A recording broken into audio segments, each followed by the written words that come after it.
My name is George Havenith. I'm Professor of Environmental Physiology and Ergonomics here at Loughborough University. I'm the Director of the Environmental Ergonomics Research Centre.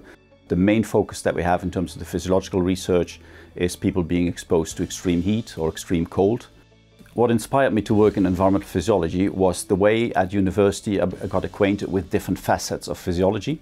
So I studied mathematical biology, and then I did a research masters also in physiology, and then I tried to combine those, and I really got very interested in being able to model processes but also study directly the physiological processes. So what I enjoy most about working in environmental physiology is the variety of the work.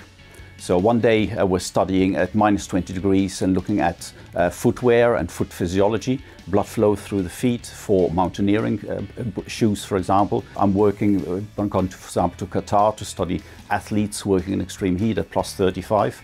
So every day it's almost something different. I also really enjoy that we look at applied problems. So most of our work is very applied. And to give you an example, for the London Olympics a couple of years ago, we looked at heated trousers, and the target there was to keep the muscles of the athletes warm. And by coming up with heated trousers, we were able to improve muscle temperature, and that had the direct effect on performance of the athletes as well.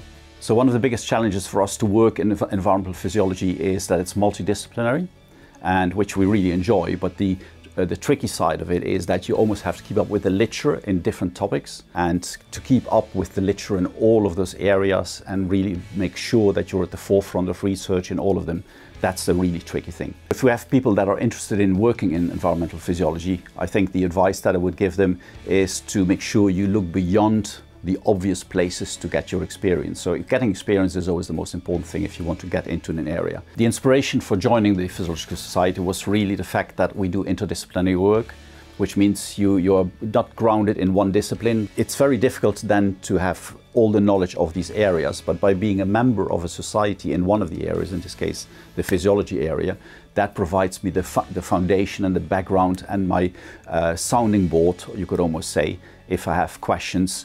For me, the main benefits of joining the Physiological Society is that I get a lot of information. So getting all the information from the physiology area through the different channels, through the magazine, etc., and the journals is really important for me. So what I would say to people that are thinking about joining the Physiological Society is that I think it's a great idea, even if you're not purely like me in physiology as your main topic, but if you have an interest in physiology, because the Physiological Society has created a community which is there to help you. For example, at conferences, you get information from the conference, you get information from the magazine, etc.